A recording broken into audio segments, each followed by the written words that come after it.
Dr. Reena here. I'm a dental specialist and founder of Ep4, located at 75 Harley Street. Welcome to my podcast, Life and Smile, where we talk about everything dental, lifestyle, business, and much more. Every episode, I'm joined in conversation with a specialist expert in their chosen field, who give us a behind-the-scenes glimpse into their daily regime, career turning points, and an insider look at what they can't live without. As a businesswoman myself, it's so inspiring to hear how people have built their careers and shattered those glass ceilings. So let's get the conversation going.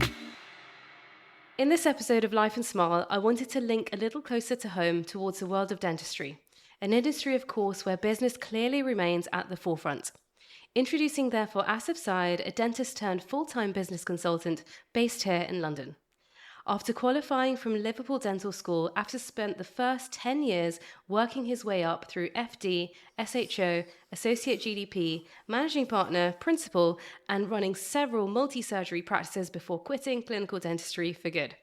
He has devoted the last 10 years to helping both dentists and dental practices in his capacity as a full-time business consultant.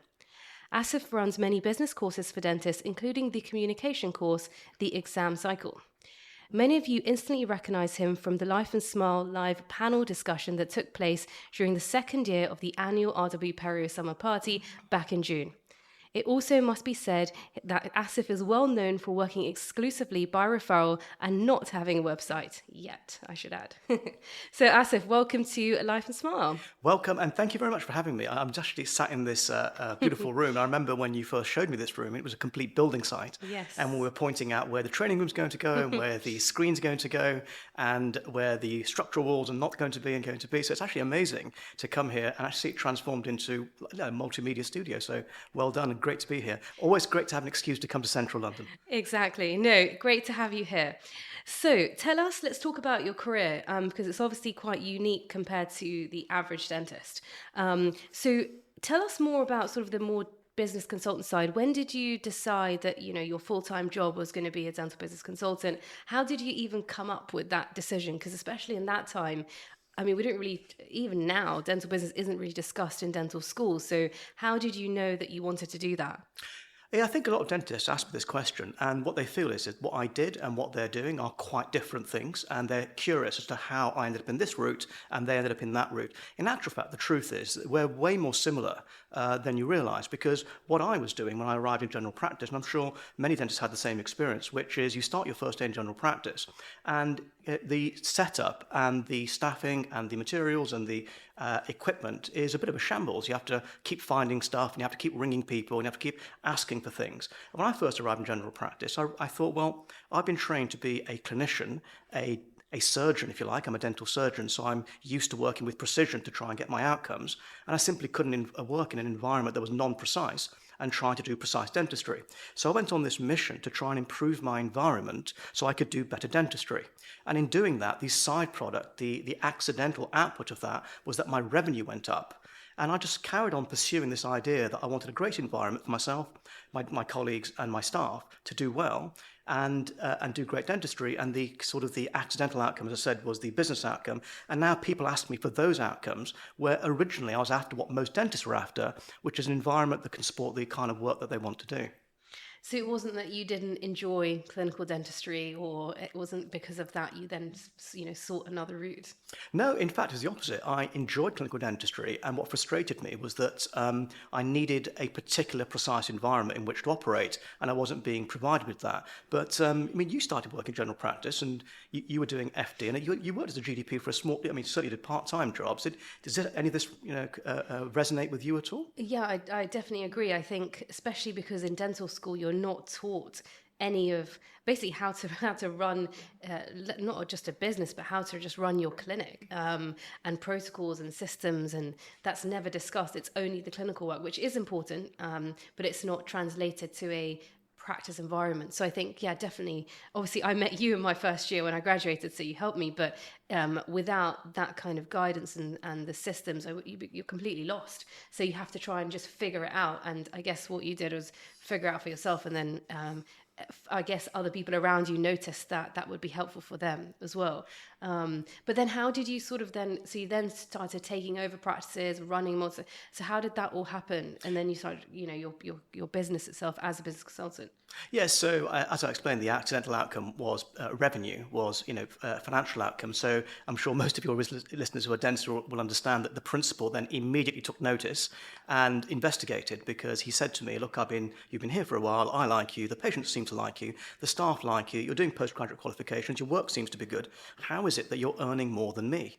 And I said, "Oh, well, it's my systems." And I explained to him what I was doing and how I was doing it. And he said, "Well, just do them for me then." So I did them for him. He had the same output, same outcome. He said, "What else can we do? Have you got any other ideas for the practice?" I said, "Yes." We sort of made some plans together. Remember, Reena, at this point, he wasn't paying me and I wasn't asking for any money. We just got on well, and it seemed to be a natural kind of extension of our relationship, nothing more than that. Luckily, how we extended the practice, and we brought in an FD and a hygienist and we expanded. Luckily, it went really well. And what happened after that was his friends started asking me, "Well, how did your practice develop so quickly? What's going on? What are you doing?" And to his credit, he said, "Well, it wasn't me, it was Asif." And the minute he said that, people started asking me not for dentistry or to be a dentist. They started asking me for systems and views and opinions on how they could do the same thing in their practice. Of course, after a while, that turned into paid work. And then as that expanded, I realized one day I was making more revenue from explaining my systems, my ideas, and helping practices with that kind of development than I was from actually doing clinical work. Mm-hmm. And I think I was then put in a position, an accidental position again, where I had to make the choice about which ladder I wanted to get to the top of, and I selected the one that I enjoyed the most. Not that I didn't enjoy both of them, I enjoyed the most, and I thought I'd get the most satisfaction from in my career. But was it quite daunting to one day think, I'm never going to pick up a curing light again and I'm just going to be doing this? Was it you had the reassurance that you could always dip back into dentistry? Or had you decided, that's it, I'm not going back? I would honestly say that's one of the most existential challenges that I had, because as a dentist, when you qualify as a dentist, you're used to telling people you're a dentist and people are impressed and they identify with you as a dentist. And more importantly, you identify with yourself as a dentist. So telling people that you're not a dentist anymore and you're doing something which isn't easily defined was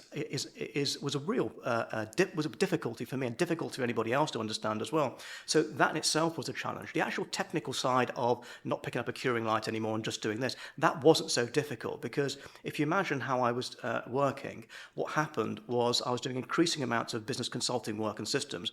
So I was down to doing half a day of clinical dentistry a week. And I was clinging on to it, mainly, as I said, for that identity, that I could still tell people I was a dentist. And I realised that I wanted to work, 4 days a week, and that one half day that I was doing was taking up pretty much the whole day, really. So I was spending 25% of my working week on something that I wasn't going to be doing in the future. And so I took the decision, very much like you described it, actually, of, inverted commas, taking some time off from the practice for clinical dentistry, so I can concentrate on not looking stupid doing business consulting. Remember, at this point, I'm much younger than any of the clients I'm taking on, so I had the risk of looking foolish was quite great. And so to make sure I was doing a good job, I decided to drop clinical dentistry at half day for 6 weeks, see how it went. We ended up getting more work, and so I said, "Can I take 6 months off?" And so the practice said, "Yeah, that's fine." So I took 6 months off, and then that was 15 years ago. I haven't been back. And it's all history, yeah. I know, amazing. And you kind of call yourself a business consultant, which ordinarily day to day we hear the phrase business coach. So, I mean, what's the difference for the listeners? Yeah, so the term coaching actually comes from America. So I think the person that popularized the word coaching, lifestyle coaching or business coaching, was Tony Robbins. Everyone's heard of Tony Robbins with the firewalk and the rah-rah. And so he wanted a way of describing what he did because he had no way of describing it. So he used the word coach. I'm your coach. I'm your life coach. I'm your business coach. And that works for Americans because American academia, American educational system is very rooted in sport and scholarships. And so they understand what a coach is. They're used to understanding how to work with a coach, and they can immediately identify with the metaphor of a coach. And so I think that's how the term coach was popularized. And the idea of a coach is that they believe that you already have the talent, and their job is to create an environment or circumstance or set of challenges that brings the best out of you. Whereas a consultant is something slightly different. A consultant is someone that makes inquiries, uses data, tests, refines, comes up with proprietary frameworks, and comes up with solutions. So I think that what we've got in the industry is a bunch of business coaches, and what they're doing is saying, look, you're the dentist, and I can help you be a better version of yourself. And what I'm doing is consulting, which is coming up with solutions, making investigations, making inquiries, and actually coming up with answers to things that have not yet been solved. And so I think in my industry, the nuance is slight. For me, it's interesting. The nuance is slight. But I think also for dentists and for people listening to this podcast, in their own lives, there will be people that form part of your support team that just help you get the best out of yourself, the people that you relate to, that you feel better when you spend time with them. They would be effectively your coaches. Then there are people that are different to those people, where if you had a problem, you'd only trust them to give you an answer and you would listen to them. And they would be more like your consultant. And so in my work, I position myself more as a consultant and less on a coach, because I sort of identify with the idea of inquiry, data, theory, solutions. Yeah, I love it. And I think in terms of going back to, I remember when we first met and I asked you what you did in terms of your background, and you said, oh, I'm a business consultant. I literally had no idea what that involved.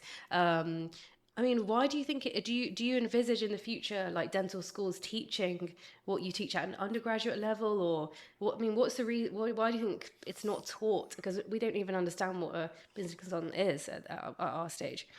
Yeah, so obviously business consulting is working on the business side of dentistry. So I don't think it's the consulting part that is confusing people. I think the part that's causing confusion is, well, on top of all the other things that I have to do in terms of being a great clinical dentist, and in terms of regulations and in terms of CQC and compliance and medico-legal stuff, as well as all of that, you're now telling me I've got to learn about business. That's another thing that I have to learn about, let alone engage with a consultant. Yep. So I think it's more the question of how does business relate to clinical dentistry? And I think our conversations and our friendship is a great testimony to that, because you came, when we met, from a very academic way of looking at dentistry. And I think where we met in the middle was when we came to the understanding that in order to do amazing dentistry, you've got to have an amazing environment, you've got to have an amazing team, you've got to have amazing systems, and those things aren't taught at dental school. Yes, they are business, which maybe there's an argument that doesn't form part of the dental curriculum, but I would argue that if you're genuinely interested in helping the patient, you generally want what's best for the patient, and you definitely want to be the best dentist you can be to help the patient, then you would look at all things that can help you to achieve that, and that would mean widening your perspective towards business, or towards those non-clinical skills, shall we say, that would also help the patient. And we know people within the industry. We know people wider than the industry. If I asked you the question, it's interesting for me to find out, when you see someone that you deem successful in our industry, how many times is it their clinical work that makes you feel that they're successful, and how many times is it when it's all the skills that they have which are non-clinical? When you think of people that are successful in our industry. Yeah, I mean, I would agree it's the non-clinical side of things. The clinical side's important, but it's almost like default, like you should know how to do X, Y, and Z if you've been trained. And I think the key thing is actually everything else is so much more important. And you see unfortunately, some people who are really good at clinical work, but they don't have the communication skills yet, or they don't have the business skills, or it's that not giving that patient experience, and then everything else is wasted. So I think it's more the other stuff, I think, for sure. Yeah. Which is good, because you can train on that as well, and you can develop that. Yeah. So if you think about traditional ideas of success in our industry, maybe someone that's an amazing clinical dentist with a brilliant Instagram that's running courses and is really living a great lifestyle. Or there's someone that's running multiple practices, not doing clinical dentistry, with an amazing team and an amazing brand. If you think about those traditional classic ideas of success in our industry, most of what makes those people successful isn't actually the dentistry. It's going to be the way they manage the brand, their systems, their recruitment, their training, their culture, their project management, their day-to-day kind of productivity. It's going to be those skills, and none of those skills are taught at dental school, and that can blindside you from getting the most out of your career, because developing those things, I believe, is going to give you more fulfillment in your dental career. I think it's a very narrow way of looking at it, that your job is only clinical. I think there's a lot more to it, and I think patients demand a lot more from you, especially in terms of, as you said, communication, which is almost the backbone of our job, or your clinicians' jobs. It's almost as important as restorative, I would say. Yeah, I completely agree. On the point of Instagram and social media, and in general, I've known you for a while now, and you've always kind of kept quite low key But obviously you're super busy and in demand. So how do you make that work? And why have you chosen to go against the grain and actually be the opposite of anyone else out there and be super, super low key with everything?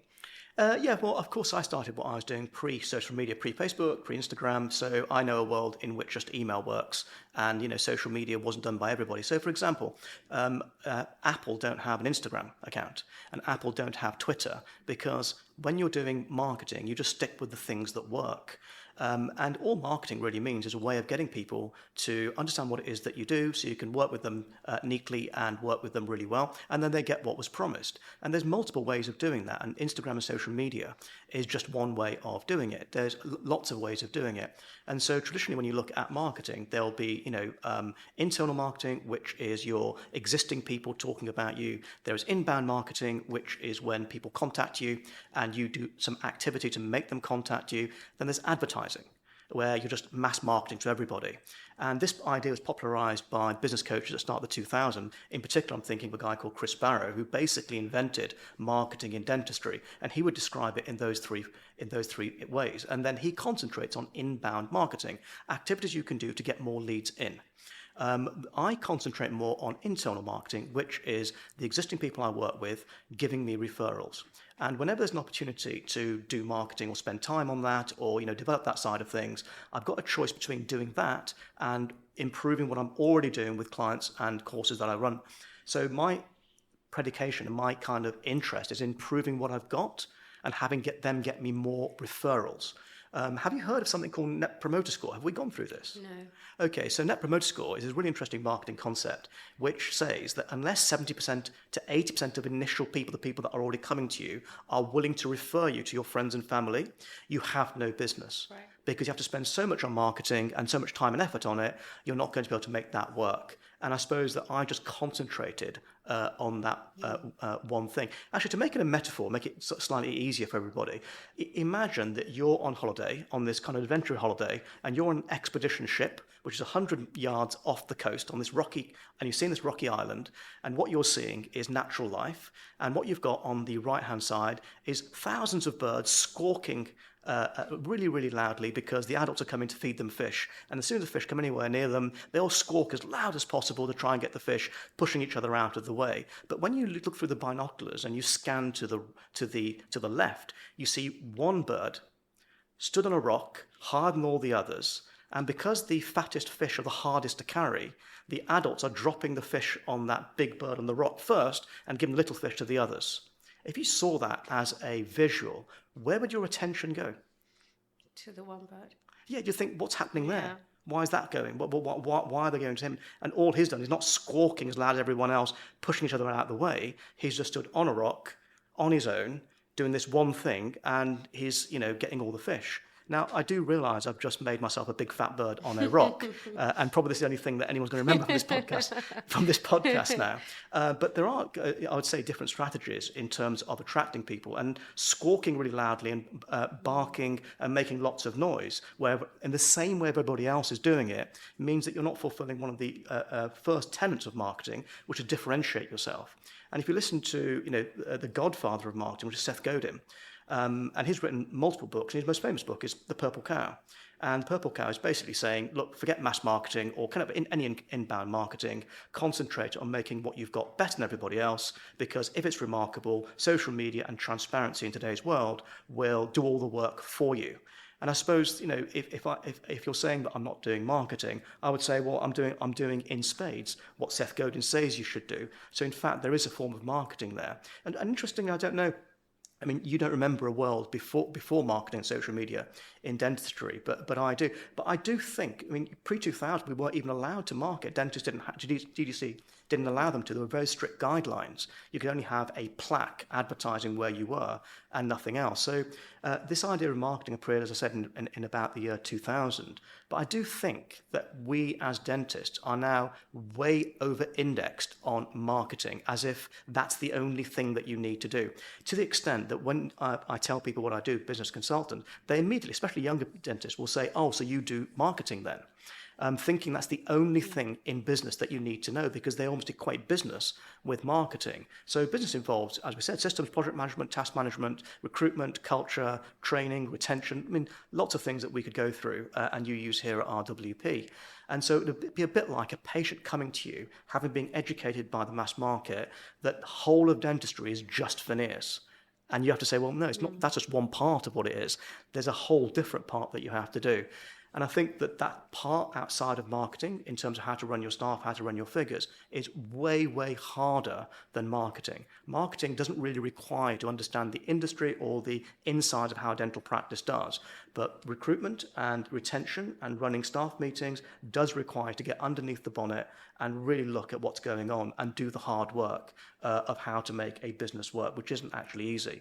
So they're my thoughts on it. I know that we are different, and we always celebrate that. And you use social media sort of remarkably. Well, that's my opinion. I'm not going to embarrass you. So that's how I see it. I always got the impression that you see it more as I want to share what I've got. I want to put out into the world things that I know. I want to help my colleagues. I mean, is that how you saw it? I think people may see that you have a great brand and you do lots of marketing, but I don't really see it that way. But do you actually see what you do that way? Yeah, I mean, when I first, in fact, you're the one who told me to get my own website, like over 12, 13 years, whenever it was, many years ago, when blogging wasn't even a thing. So I remember you were like, just buy the website.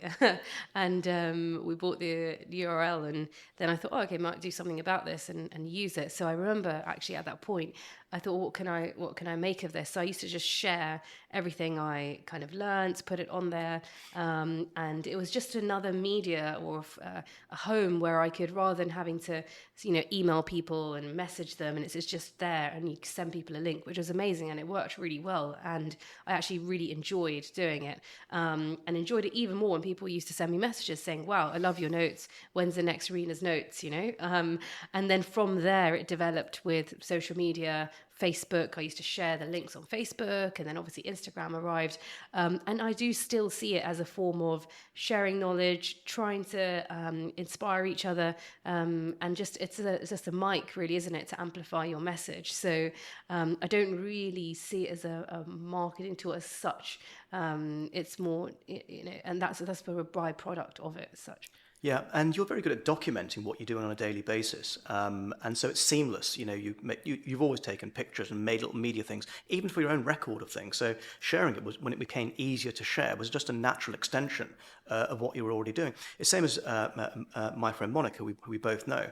He was taking pictures of his cases way before Instagram because that's something he just liked to do. It wasn't because of Instagram. But one of the interesting things that happened when dentists started using social media, because it was mainly your generation that started that, was that the older generation didn't always understand what was going on, and there was a little bit of friction between those two, whereas your generation saw it as great, someone's sharing, giving their notes out, being open, being transparent, which helps me see what's going on, helps me feel, if you're being vulnerable about what you're going through, it helps me to understand that it's okay for me to go through it.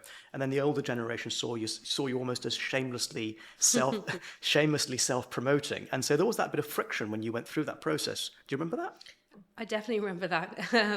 It's interesting, isn't it? What for us is normal, for another generation isn't. So interesting. So just quickly on that, it's because have you heard of the generational cycles where you've got Gen X and you've got Gen Y, and then the way that they're brought up and the way that they understand the world is related to the world they were brought up in, right?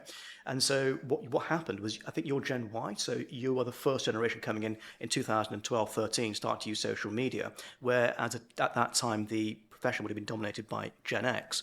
And Gen X are defined by being incredibly independent, resourceful, problem solvers, and looking at the world that way, because they were brought up in the 80s when you had to fend for yourself, and both parents were working, and they'd cook their own dinner and basically fend for themselves. So they would have seen what you're doing as shamelessly self-promoting, and you haven't earned the right to have that platform. Gen Y, one of the biggest differences between Gen X and Gen Y is Gen Y were brought up with much more understanding of technology, much more easy to share. So they were brought up with this idea of collaboration and the idea that we don't just talk to each other and teach in a didactic way. We actually share. We have conversations. If I share information with you, it doesn't make me any less. It's not a competition, which is how Gen X saw it. And very much Gen Y and the profession, the way it's going, is actually about collaboration. And even the courses and the teaching is more about collaboration, about conversation. And I think that we've seen that shift now, where people expect it almost to the extent that if you're not collaborating, you're not contributing to the profession.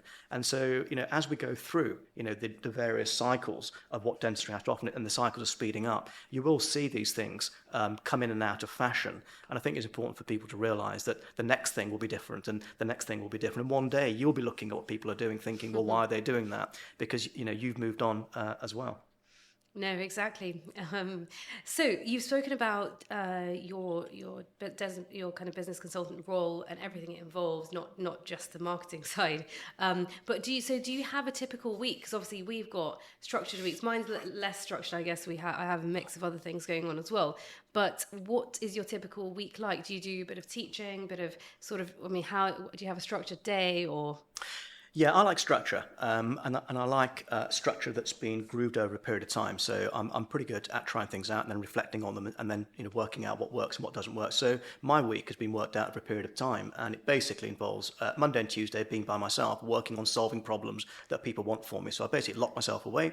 I won't answer my phone, as you know, and I'll work on things that I find that are going to be difficult and need answers. And that's how I kind of do Monday and Tuesday. Then Wednesday and Thursday will be out seeing clients, out doing courses, out doing meetings, either Zoom and in person, replying to messages, and doing all the things that involve interacting with other humans. Friday I like to have off, doesn't always happen, but I like to have Friday off, or as I call it, free. And free basically means I haven't got anything really scheduled there. I'll just do whatever I want. So if I want to work, I'll work. If I don't want to work, I won't work. Saturdays typically is all about friends, and I try and not do any work then and see as many friends and people as possible. And then Sundays is more about kind of family and reflection and preparation for the week. I do tend to run our courses at the weekend. Because that's where it naturally fits for me. Because if the weekend for me is more about family and friends and interacting with people, then courses for me naturally fit there.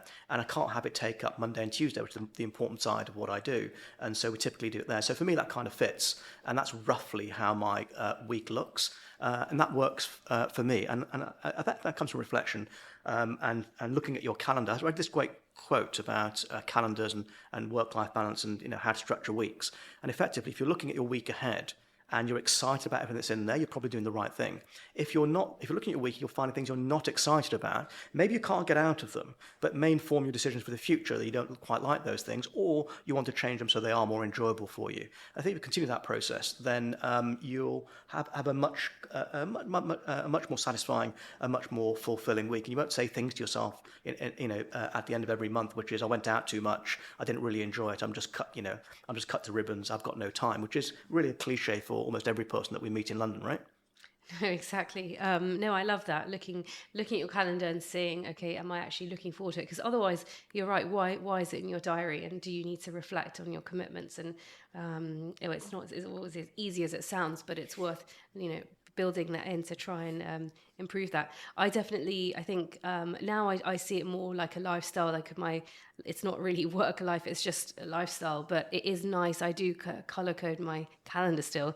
I have been doing for over 20 years, where anything that's kind of RW Perio related is red, any kind of work related is red, anything, not to say red is a bad color, but it's work related, anything kind of fun, play is blue, and anything that re-energizes me, like going to the gym or going on holiday, that's all green. So I do try to look at my calendar and make sure the colors are all matching up, which has actually, I've been doing it for so long, but it's worked for me really well. So if I look at calendars just red, that is a red alert. So basically, you need to do something about it. So yeah, I find some sort of reflection is important. So actually, I use color coding as well. So I use green for work delivery and meetings and clients and courses and that kind of thing. I use yellow for social.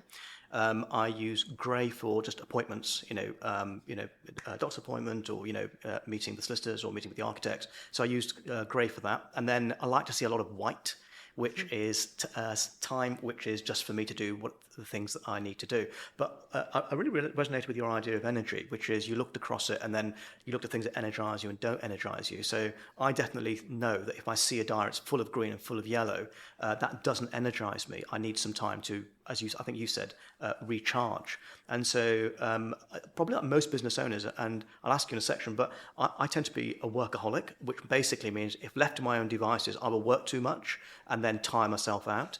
And so one of the things that I do is put the white space in first, like when am I not going to be working first, then when am I going to work? And then I kind of go from there. If I put in how many commitments, if I ask the other question, how many commitments can I squash in here each week? I've noticed I'll just literally tire myself out and it won't be good for anybody.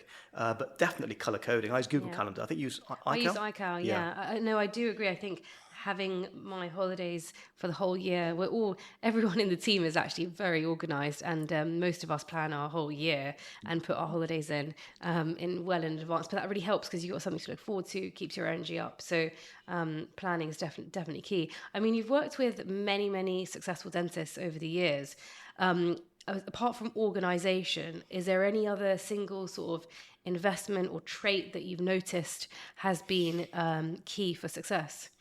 Yeah. So yes, there's a couple of things. So there's a couple of things. So the first one, I think you kind of touched upon it. I think to be successful in a career, especially in the modern day, I think your organisation has to be unbelievably good. We take on huge amounts of commitment. We end up with lots of messages coming in. There are too many things to go to. There's too many restaurants to go to. There's too many art galleries to go to. There's too many brunches. There's too many weddings. There's too many people to keep in touch with. And so having an organisational system that allows you to meet your commitments and not let people down, I think that would be a superpower. And if you actually ask the question, I do ask it to people when I meet them, how many people do you know that you believe are super organised? Can you name them? Actually, only very few people can name one or two people in their circle that are organised, because I think, like you said about dental school, it's not a life skill that we're actually taught. So I think that is a trait that will definitely make the difference. Someone's going to be successful or not successful. And I think that links to the second point, which is people that are successful tend to get things done. And you can't get things done if you're not ticking tasks off your list and planning and actually putting some time to think. So being able to actually have a propensity for action, getting things done, I think is one of the hallmarks of all people that I've noticed that are successful. And I think, again, just moving on from there, I think people have natural tendencies. So I meet people that are incredibly, have a lot of potential, incredibly bright, but they have a propensity to overthink. And they're more about planning and thinking than they are about doing. That's okay, because as long as they're aware, and I think the point I'm trying to make is the self-awareness piece, as long as they're aware that's their natural tendency, then they can compensate by putting effort into getting tasks done, because they're compensating for the fact that they're overthinkers. And I would put myself in that bracket. I have a tendency to overthink, and so I push all my efforts to making sure I get things done, because thinking things through, I don't need to put time aside for that. I can do that while I'm walking around, listening to music, in between Netflix episodes. I can do quite a lot of thinking. I don't need to put any time aside for that. The opposite is true, and I think you're more of an action-based person, so the opposite to me. And so you're much more of a doer and a lot less of a thinker. And so you can compensate for that by actually putting time aside to think, or have mentors and have guides in your life, which I know that you do, that can do some of the thinking for you, simply because you know your natural tendency is to be more action-based and less thinking-based. So that other piece about self-awareness, about what you're like, I think not only is it a superpower in terms of being successful and compensating for things that might let you down, it's also, I'd say, fun. As you get into the workplace, you start to learn who you really are and what you're about, how you work under stress, how you maintain your professionalism when it's difficult to do that, how you make revenue, how you meet your commitments with patients, how you meet with commitments to your parents, your brothers, sisters, and your friends. And that all gets tested. And I think that being aware of what you're like, truly like, looking at the evidence, and then compensating or making efforts to balance that out is going to make someone successful. And I think sticking to just saying this is who I am, deal with it, that's probably the hallmark of a let's say a less successful person, right? Yeah, no, totally agree. So you've obviously, on the note of kind of your week structured, reflecting and traits and things like that, you've probably studied about energy levels and trying to keep up stamina as well throughout the day. Obviously, as a very, listeners out there, some very, very busy dentists, 7 days a week or 6 days a week. Now people are working on Sundays as well, so possibly 7 days. It can get quite tiring. Or even if you're not doing dentistry every single day, you're juggling work life, home life, lecturing, other things. So I'm sure as you've studied everything, what have you learned about like stamina, and how do you keep that stamina throughout the day regardless of what your day involves? Yeah, so I like to understand the idea of stamina and performance in terms of energy, because we have a limited amount of time each day, but we have even less attention, even less focus, and even less energy. And so when you look at sort of stamina in terms of energy, they're the obvious things that everyone's going to talk about, where you need lots of sleep, you need supplements, you need nutrition, you should be doing exercise, you should be getting outside into the fresh air. So all those are a given. So we all know about those things. But there are also kind of more structural things and more kind of scientific things that you can apply as well. So a couple of things that I love, and I use them with people that I work with, is that we all have a natural circadian rhythm. So circadian rhythm basically means that you wake up in the morning, you're fairly fresh. In the afternoon, most people have a slump, and then in the evening, you'll have another bit of a increase in energy, and then have a huge slump just before you go to bed. And so you've got these two kind of huge energy kind of peaks: morning, longer; evening, slightly less, and then the rest of the day you're kind of low energy. And that's the average person's circadian rhythm. But everyone has a slightly different circadian rhythm. So I know clients of mine that have a much more even rhythm. They're high in the morning, doesn't go up very much, and it stays even. I know clients that have a very exaggerated. They're very, very good in the morning and the evening, but they have huge slumps. I know people whose circadian rhythm is the opposite. They have huge peaks in the evening and less peaks in the morning. So I think discovering what your rhythm is and what you're like, and almost using your calendar and reflection to work that out, can be enormously useful when trying to plan your commitments and trying to work out when you're going to be at your best, and therefore enjoy the things that you're doing. So I think circadian rhythm is one thing that's worth looking into. And yes, you can read about it, but I think the more practical thing to do is to kind of chart your own and work out when you're best and when you're not. And then the other thing related to that is chronotypes. So everyone has what's called a chronotype. So you've got, in simple terms, you've got someone that's good in the morning, and I think they're called larks, and then you've got someone that's good in the evening, and they're called owls. So I think I'm an owl. I work best in the evening, late at night, and I think you're more of a lark, right? Definitely. Yeah. So they're just chronotypes. So they're related to circadian rhythms. And I think knowing your own chronotype and having a schedule that sort of reflects that is going to give you a lot more stamina, because the idea of stamina is related to energy, and energy is related to both your chronotype and your circadian rhythm. So if you can match the two together, what you're effectively doing is working out when your energy is highest, not your amount of time that you have, when your energy is highest, and relating your kind of most important work or most significant commitments to those things. And therefore we can make the most out of them. Because the interesting thing is, when we're looking at a calendar and we're scheduling ahead, we assume that all the space that you're seeing in your calendar has equal amount of energy, because you're probably booking it in when you're in a certain state. When you get there, you're like, I don't really want to do this. And that's an example where you've booked it without taking your energy into consideration. And most people have a natural rhythm. And the easiest question to ask to kind of work that out is, how many times a week can you go out before you're knackered? And most people will say, 2 or 3. And they'll go, okay, well, how many times are you actually going out a week? And they'll say 4 or 5. Well, there's your answer.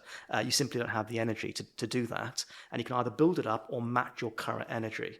And I think match your current energy before you build it up is probably the best way to go, simply because it'll make you happier.